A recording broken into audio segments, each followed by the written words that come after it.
James Cagney was born James Francis Cagney Jr. on July 17, 1899, in New York City.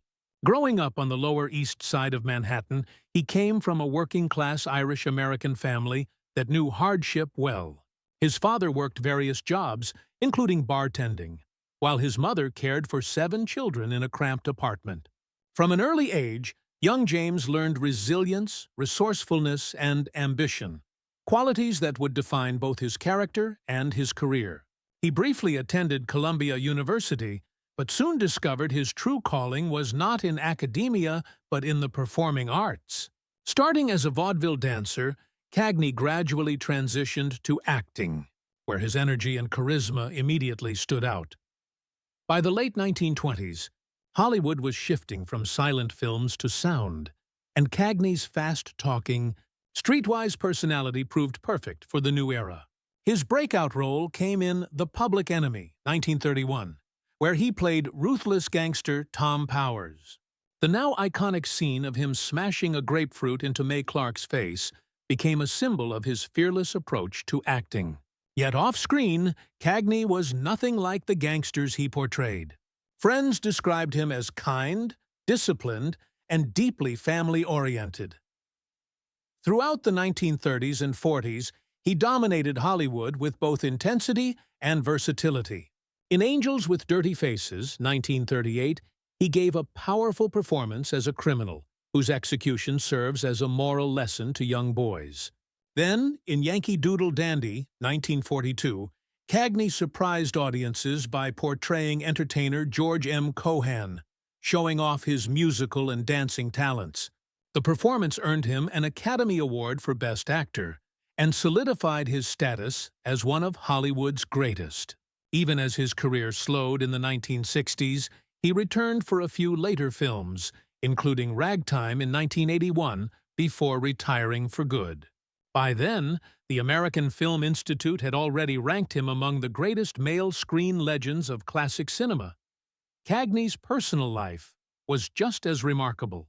In 1920, while still struggling as a chorus dancer, he met fellow performer Frances "Billy" Vernon.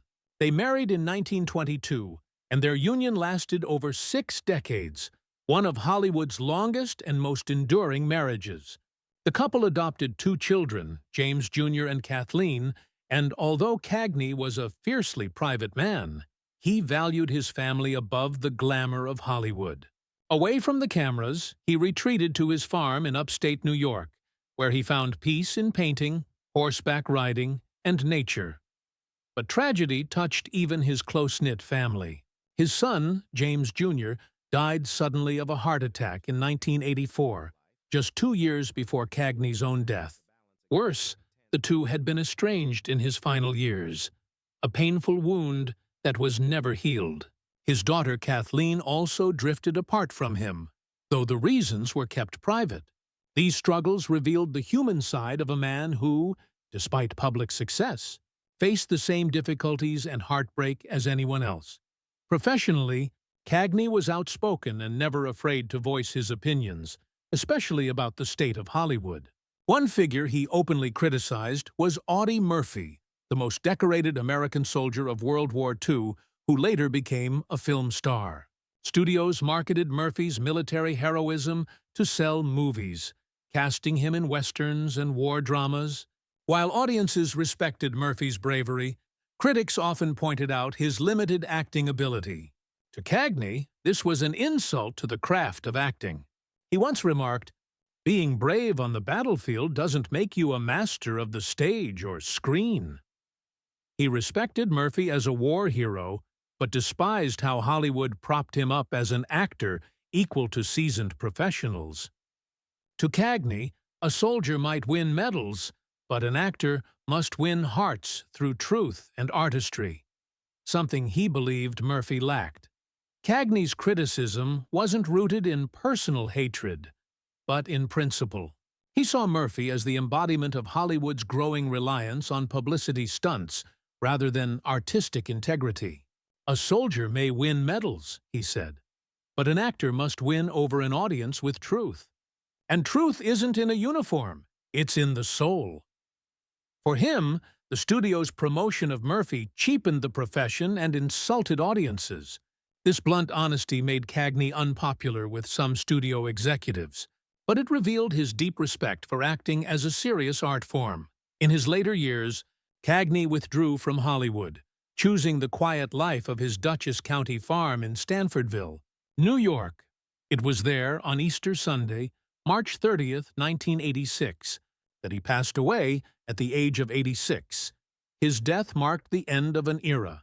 Though private in life, his funeral at St. Francis de Sales Church in Manhattan drew friends, family, colleagues, and admirers who came to honor not only a movie star, but also a man remembered for his discipline, integrity, and authenticity.